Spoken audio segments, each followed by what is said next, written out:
L'ambassadeur sud-africain en France a été retrouvé mort ce mardi 30 septembre au pied de l'hôtel Hyatt Regency Paris Étoile dans le 17e arrondissement de Paris. Voici ce que l'on sait. Le 29 septembre, la veille de la mort de Nkosinaty Emmanuel Mtetwa, son épouse avait signalé sa disparition.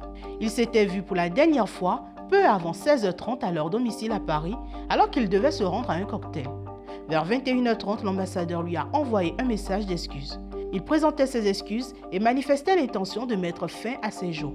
Les premiers éléments de l'enquête ont révélé que l'ambassadeur avait réservé, 10 jours avant, une chambre au 22e étage de l'hôtel Hyatt Regency Paris Étoile. Le lundi 29 septembre, il s'est présenté à l'hôtel à 16h30.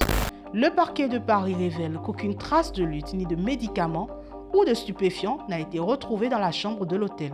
Cependant, la fenêtre sécurisée a été forcée par une paire de ciseaux. Le 30 septembre à 11h10, un vigile découvre son corps dans la cour intérieure de l'hôtel. Les autorités françaises évoquent un acte volontaire sans l'intervention d'un tiers. Une enquête a été ouverte pour déterminer si l'ambassadeur s'est jeté par la fenêtre du 22e étage de l'hôtel. Il y a 2 semaines en Afrique du Sud, le nom de l'ambassadeur a été cité dans le cadre de la commission Madlanga, une commission d'enquête anti-corruption.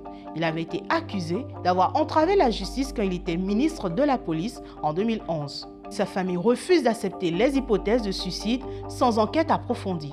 Son frère Kolekani Mtetwa le décrit comme un homme courageux et questionne la sécurité du diplomate. Mon frère n'aurait pas craint de comparaître devant la commission Madlanga pour répondre de ces accusations portées contre lui. Ce n'était pas un lâche. Il a enduré la torture et toutes les formes de brutalité aux mains de la police de l'apartheid. Par conséquent, il n'y avait aucune chance qu'il mette fin à ses jours.